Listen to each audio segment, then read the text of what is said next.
बोधिसत्व बाबा साहब doctor B are Ambedkar ji को नमन करते हुए समाज में जन्मे सभी महापुरुष, सभी महिलाएं, उनको भी नमन करते हुए यहाँ उपस्थित आप सभी को जय भीम नमो बुद्धाय। शरणं गच्छामि धम्मं शरणं गच्छामि संघं शरणं गच्छामि।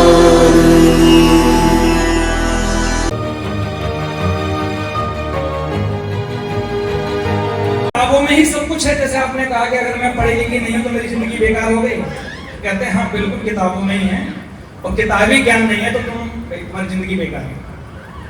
तो वो लड़की कहती है कि चलो थोड़ा सा आजमाइश करके देख लेते हैं, 100 रुपए की शर्त लगा लेते हैं, देखते हैं आपका किताबी ज्ञान काम आएगा कि मेरा बुना हुआ ज्ञान ज्यादा काम आएगा। ठीक है, शर्त लग गई 100 रुपए की। अब वो लड़की ने शर्त लगाने के बाद में कहने लगी ले लूंगी, अगर हार गए तो 100 रुपए ले लूंगी, जाना नहीं दूंगी। बिल्कुल नहीं जाने, चिंता मत करो। ठीक है, शर्त लग गई। अब वो लड़की ने चिल्लाना शुरू कर दिया वहीं से, बचाओ बचाओ बचाओ। अब जब वो जोर जोर से चीखने लगी तो वहां पे जो खेतों में और लोग काम कर रहे थे, उसके फैमिली मेंबर भी काम कर रहे थे और लोग भी काम कर रहे थे, गांव वाले सबने सुना कि बिटिया चिल्ला रही है, और एक सामने मर्द खड़ा हुआ, लग रहा है कुछ गड़बड़ है।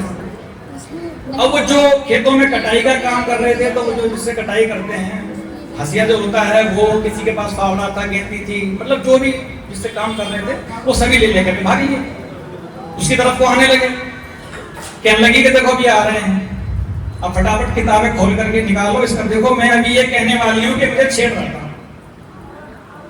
ये आदमी मुझे छेड़ रहा था, मैं ये कहने वाली हूँ, अब इसका फटाफट हल निकालो, किताबों में ढूंढ के जल्दी ढूंढो फटाफट, इसका कहाँ लिखा हुआ है, समाधान ढूंढो। तुम कहते ना कि समाधान किताबों में मिल जाता है, सब कुछ ज्ञान है, अब इस समस्या का समाधान ढूंढो फटाफट। वो कहने लगा ये थोड़ी लिखा होता है, तो तुम ही तो कह रहे थे किताबों में सब कुछ होता है, अब ढूंढो फटाफट, जिससे पहले कि ये लोग यहाँ आ जाएं और तुम पे डंडा बजा दें, काटना शुरू कर दें, फटाफट समाधान ढूंढ लो। कहने लगा ये नहीं लिखा हुआ, ये थोड़ी लिखा होता है। तो मैंने यही तो कहा था, तुम्हारे पास किताबी ज्ञान है, मेरे पास किताबी ज्ञान नहीं, मेरे पास सामाजिक ज्ञान है। अब बताओ क्या करना है। कहने लगा भाई ये तो समस्या किताबों में नहीं लिखी होती, इसका समाधान तो तुम ही ढूंढो। तो कि हार मान गए, 100 रुपए ले लूंगी, हार गए, या तो हार मान लो। तो ठीक है, मैं हार गया,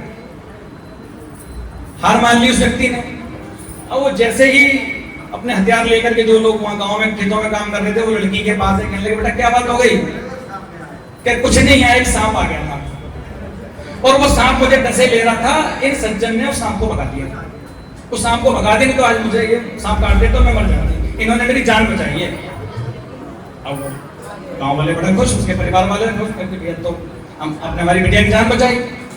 उसे अपने घर ले गए, पानी वानी पिलाया, खातिरदारी के लिए कि आप तो बड़े सज्जन पुरुष हैं, आपने हमारी बिटिया की जान बचाई। खातिरदारी करने के बाद वो लड़की आई, कहने लगी लाओ जी निकालो 100 रुपए। 100 रुपए उसने दिए। तो कहने का मतलब साथियों ये है कि जब तक हम समाज में नहीं बैठेंगे, जब तक हम समाज से दूरी बना के रखेंगे, अपने परिवार के लोगों को जब कार्यक्रम ऐसे कार्यक्रमों में नहीं ले जाएंगे, या कार्यक्रम में नहीं ले जाने की कोई आपके पास ऐसी कोई कारण है, कोई विशेष समस्या है कि नहीं ला पा रहे हैं, जब तक घर में जाकर शेयर नहीं करेंगे, अपने बच्चों को जोड़ के नहीं रखेंगे, अपने परिवार के लोगों को जोड़ के नहीं रखेंगे, तब तक उस समाधान को आप किताबों में नहीं ढूंढ सकते। बाबा साहब ने जो कहा है ना, शिक्षित बनो, वो किताबी ज्ञान के साथ साथ में सामाजिक ज्ञान है, जो सामाजिक शिक्षा है वो भी जरूरी है। बाबा साहब ने ये कहा। एक छोटी सी बात के साथ मैं अपनी बात खत्म करूंगा। आपको बड़ा मैं आपको धन्यवाद देता हूं कि आप लोग मेरे कहने से आप बैठ गए, बड़ा धन्यवाद आपका सभी का। साथियों अभी हम लोग यहाँ बुद्ध पूर्णिमा जो सेलिब्रेशन कर रहे हैं, आज बुद्ध की भी चर्चा होनी चाहिए, जिनका जन्मदिन मना रहे हैं, जिनकी जयंती मना रहे हैं। साथियों श्रावस्ती के अंदर अनाथ पिंडक का जो बाग है, भगवान बुद्ध उसमें बैठे हुए थे और अपने उपदेश दे रहे थे। साथियों दो शब्द आते हैं, एक उपदेश आता है, प्रवचन आता है। उपदेश अलग होता है, प्रवचन अलग होता है। उपदेश होता है जो स्वयं का बोला हुआ होता है। भगवान बुद्ध ने प्रवचन नहीं दिए, उपदेश दिए, उनके अपने स्वयं की वाणी थी वो। और हम लोग जो बोलते हैं या और लोग जो बोलते हैं उसको प्रवचन कहते हैं, यानी पराय वचन। उन्होंने बोला, हमने सुना, आगे बढ़ाया। तो भगवान बुद्ध उपदेश दे रहे थे, तो वहीं पर जो है एक सज्जन आए, आकर के बैठ गए उनके पास बंदामी करके, और भगवान बुद्ध से पूछते हैं कि भगवान बुद्ध आप एक चीज बताइए, आपका लक्ष्य क्या है, आप चाहते क्या हैं, समाज को आप किस दिशा में ले जाना चाहते हैं। तो भगवान बुद्ध कहते हैं कि मेरी जो शिक्षा है, मैं जो लोगों को ले जाना चाहता हूं, मैं निर्वाण तक ले जाना चाहता हूं। निर्वाण पे जाकर के शेष कुछ नहीं रहता, निर्वाण तक ले जाना चाहता हूं। तो निर्वाण क्या होता है? तो भगवान बुद्ध कहते हैं कि निर्वाण होता है एक सुखद अवस्था, एक ऐसी सुखद अवस्था जो 10 पारमिताओं को पार करने के बाद में मिलती है, अष्टांगिक मार्ग पे चलने के बाद में मिलती है। वो जो निर्वाण का रास्ता है, उस निर्वाण के पथ पे जाकर के मैं वहां लोगों को ले जाना चाहता हूं। तो वो व्यक्ति पूछता है कि क्या जिनको आपने ये बताया है, अपना रास्ता बताया, धम्म का मार्ग बताया, कि सभी निर्वाण को प्राप्त हो गए? क्या सभी लोग निर्वाण तक पहुंच गए? आपने बताया, लोगों को निर्वाण का रास्ता दिया, लोगों को निर्वाण प्राप्त हो गया? तो भगवान उससे पूछते हैं कि आप कहां से रहने वाले हो, कहां से आए हो? तो बताता है कि जी मैं वैशाली का रहने वाला हूं, मैं वैशाली से आया हूं।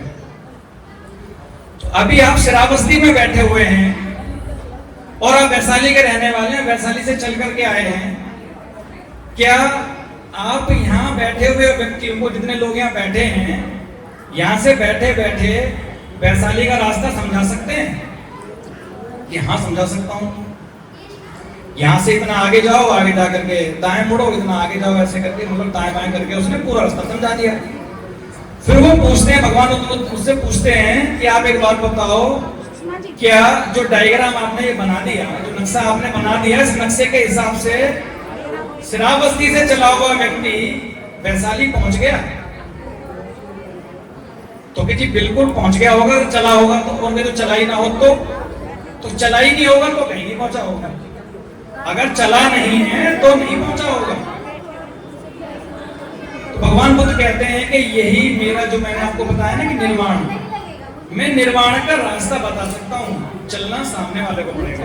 अगर चला होगा, निर्वाण पे चलेगा, निर्वाण के पथ पे चलेगा, तो निर्वाण तक पहुंचेगा। मैं सिर्फ मार्गदाता हूं, मुक्तिदाता नहीं हूं। मैं सिर्फ रास्ता बता सकता हूं। जो रास्ता, जैसे आपने कहा कि रास्ता बताया है, चलेगा तो वैशाली पहुंचेगा, नहीं चलेगा तो नहीं बैठा रह जाएगा। इसी तरीके से मैं धम्म का मार्ग बता सकता हूं, चलेगा तो पहुंचेगा निर्वाण तक, नहीं चलेगा तो नहीं पहुंचेगा। भगवान बुद्ध का ये तरीका था कि वो सीधा सीधा जवाब किसी को नहीं देते थे, उसी की भाषा में जवाब देते थे। साथियों, मैं अपनी बात को ही विराम देता हूं और आप सभी से निवेदन करना चाहता हूं। आप जितने भी सभी लोग बैठे हुए हैं, महिलाएं बैठी हैं, सभी पुरुष बैठे हुए हैं, सभी से एक निवेदन है कि एक प्रत्येक संडे को, प्रत्येक रविवार को अपने अपने घरों में एक अपनी टीम बना लें और प्रत्येक रविवार को 1 घंटे के लिए अपने घर में कार्यक्रम रखें। जैसे बड़ा कार्यक्रम हो रहा है ना, बड़े बड़े कार्यक्रम तो होते रहते हैं, छोटा कार्यक्रम रखें 1 घंटे का। उस छोटे कार्यक्रम से क्या है कि जो यहाँ नहीं आ पा रहे हैं, जब आप उसके घर में जाकर के वो कार्यक्रम रखेंगे, अपने महापुरुषों के बारे में बताएंगे, तो वो लोग भी जागरूक हो जाएंगे। उसमें कोई खर्चा नहीं है, फ्री ऑफ कॉस्ट वाला कार्यक्रम रखें और घर घर जाकर के जो ना 1 घंटे का प्रत्येक रविवार एक चुन लो, घर घर जाकर के लोगों को जागरूक करने का अगर आप लोग काम करें तो बहुत अच्छी चेतना, बहुत अच्छी जागृति लोगों के बीच में आ सकती है। क्योंकि ये मैंने खुद किया है। 2.5 साल हमने जो ना अपने वहां पर ये कार्यक्रम चलाया है प्रत्येक रविवार को, और उससे बहुत अच्छी जागरूकता लोगों के अंदर आती है। तो इस बात के साथ में मैं अपनी बात को विराम देता हूँ। आप सभी ने बड़ा ध्यान से मेरी बात सुनी, आप सभी का बहुत बहुत धन्यवाद। जय भीम।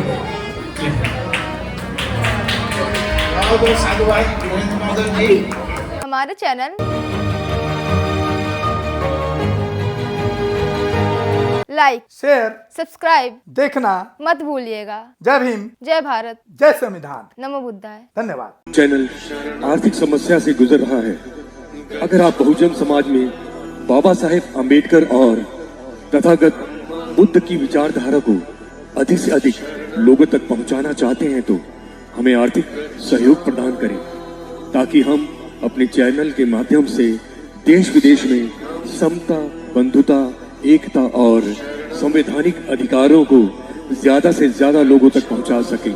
आप अपनी सहायता राशि नीचे लिखे खाते में जमा करा सकते हैं। खाता धारक गौतम रत्ना, खाता संख्या 316957686551, IFSC कोड SBIN 0060336, बैंक भारतीय स्टेट बैंक। आप हमारे बैंक खाते का विवरण स्क्रीन पर भी देख सकते हैं। जय भीम, जय भीम। मैं गौतम रत्ना गौतम फिल्म्स प्रोडक्शन में आपका स्वागत करता हूं। आप हमारे प्रोडक्शन हाउस के अंदर अपना कैरियर बना सकते हैं as a film director, as a producer and actor and actress and editor and cinematographer also. अगर आपको फिल्म से रिलेटेड कुछ भी प्रोजेक्ट आपको बनवाना है तो हमारे पास में पूरा सेटअप है, जिसमें फिल्म कैमरा है, शूटिंग लाइट्स है और एडिटिंग है। सारा A to Z एक ही जगह पर आपको हमारे यहाँ पर मिल जाएगा। तो दोस्तों, आप हमें कांटेक्ट कर सकते हैं हमारे नंबर्स पर 9810085714